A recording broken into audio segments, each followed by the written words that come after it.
नमस्कार, Kumar digital press में आपका स्वागत है। मैं हूँ राम और आप देख रहे हो हमारी सीरीज धर्म धारणा। दोस्तों, आज हम धर्म धारणा में एक ऐसे संत के विषय में बात करने वाले हैं जिसकी जयंती प्रतिवर्ष बड़े धूमधाम के से पूरे भारतवर्ष में मनाई जाती है। जी हाँ दोस्तों, मैं बात कर रहा हूँ संत शिरोमणि रविदास जी महाराज की। संत शिरोमणि रविदास जी महाराज की जयंती अब की बार 2023 में 5 फरवरी दिन रविवार को मनाई जा रही है। और इसी शुभ अवसर पर मैं उनके भक्तजनों को, उनके अनुयायियों को, सभी देशवासियों को संत शिरोमणि रविदास महाराज जी की जयंती पर हार्दिक शुभकामनाएं देता हूँ और संत शिरोमणि रविदास महाराज जी को याद करते हुए उनके चरणों में नमन करता हूँ। और आज हम इस वीडियो के माध्यम से उनके जीवन की उपलब्धियों के विषय में, उनके उपदेशों के विषय में और उनके जीवन के विषय में थोड़ी सी चर्चा करेंगे और जानेंगे कि क्या क्या उनके जीवन की विशेषता रही, क्या क्या उन्होंने उपदेश दिए। तो दोस्तों, आप हमारे चैनल को अभी सब्सक्राइब कर लीजिए, वीडियो को लाइक और शेयर भी कर देना। तो चलिए देखते हैं हमारी यह रिपोर्ट। गुरु रविदास जी का जन्म काशी के गोवर्धन गांव में हुआ था। उनके जन्म को लेकर अलग अलग मान्यताएं हैं। वह कबीरदास जी के समकालीन माने जाते हैं। उनके जन्म को लेकर एक दोहा है। 1433 की माघ सुद 15 दुखियों के कल्याण हित प्रगट श्री रविदास। इसलिए इनके जन्म का जो समय है 1398 से लेकर 1518 ईस्वी के बीच माना जाता है। उनके पिता का नाम संतोख दास तथा माता का नाम कालसा देवी था। उनकी पत्नी का नाम लोना देवी था।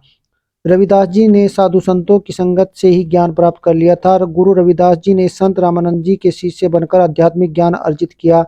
बताया जाता है कि संत रविदास जी ने कबीरदास जी के कहने से रामानंद जी को अपना गुरु बनाया था, जबकि उनके वास्तविक आध्यात्मिक गुरु कबीरदास जी ही थे।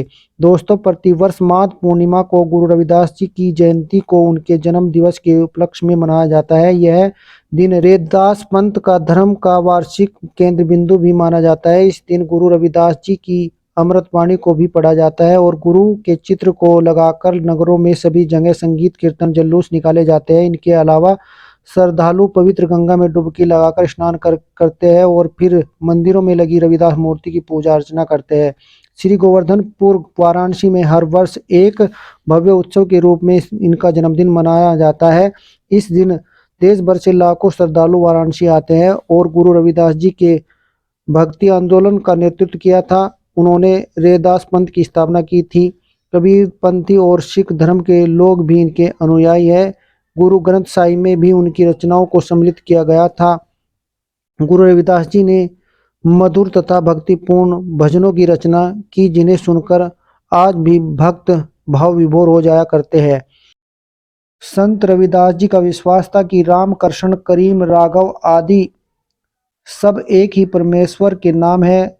वेद, कुरान, पुराण आदि ग्रंथों में एक ही परमेश्वर का गुणगान किया गया है। उनका विचार था ईश्वर की भक्ति के लिए सदाचार, परहित भावना तथा शुद्ध व्यवहार का पालन करना अत्यंत आवश्यक है। मन चंगा तो कटौती में गंगा, संत रविदास जी के द्वारा कहा गया यह कथन सबसे ज्यादा प्रचलित है, जिसका अर्थ है कि अगर आप पवित्र है और जो अपना कार्य करते हुए ईश्वर की भक्ति में तल्लीन रहते हैं, उसके लिए उससे बढ़कर कोई तीर्थ नहीं है। रविदास जन्म के कारणे होत न कऊ नीच, ना कुरकु नीच करी डारी है, ओछे कर्म की कीच। इसका अर्थ है कि कोई भी व्यक्ति छोटा या बड़ा अपने जन्म के कारण नहीं, बल्कि अपने कर्म के कारण होता है।